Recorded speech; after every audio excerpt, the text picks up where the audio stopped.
রাজধানীর বিজয়নগরে গত 12 ডিসেম্বর প্রকাশ্যে গুলিবিদ্ধ হন ইনকিলাব মঞ্চের মুখপাত্র শরীফ ওসমান হাদী। জুমার নামাজের পর নির্বাচনী প্রচারণা শেষে ফেরার পথে দুর্বৃত্তরা তাকে লক্ষ্য করে গুলি চালায়। গুরুতর আহত অবস্থায় তাকে দ্রুত ঢাকা মেডিকেল কলেজ হাসপাতালে নেওয়া হয়। পরে উন্নত চিকিৎসার জন্য সিঙ্গাপুরে পাঠানো হলে 18 ডিসেম্বর সেখানে চিকিৎসাধীন অবস্থায় তার মৃত্যু হয়। ঘটনার পর থেকেই এটি শুধু একটি হত্যাকাণ্ড নয়, বরং রাজনৈতিক বিতর্ক, পাল্টা অভিযোগ এবং সামাজিক যোগাযোগ মাধ্যমে নানা ভুল তথ্যের কেন্দ্রবিন্দুতে পরিণত হয়েছে। ফলে প্রশ্ন উঠেছে, হাদী হত্যার আড়ালে আসলে কারা?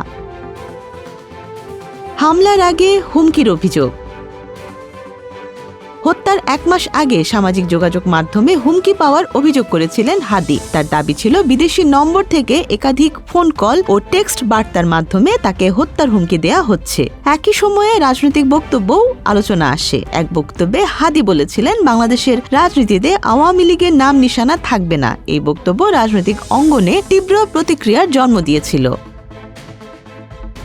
সন্দেহভাজন ফয়সাল ও ভারতে গ্রেপ্তার।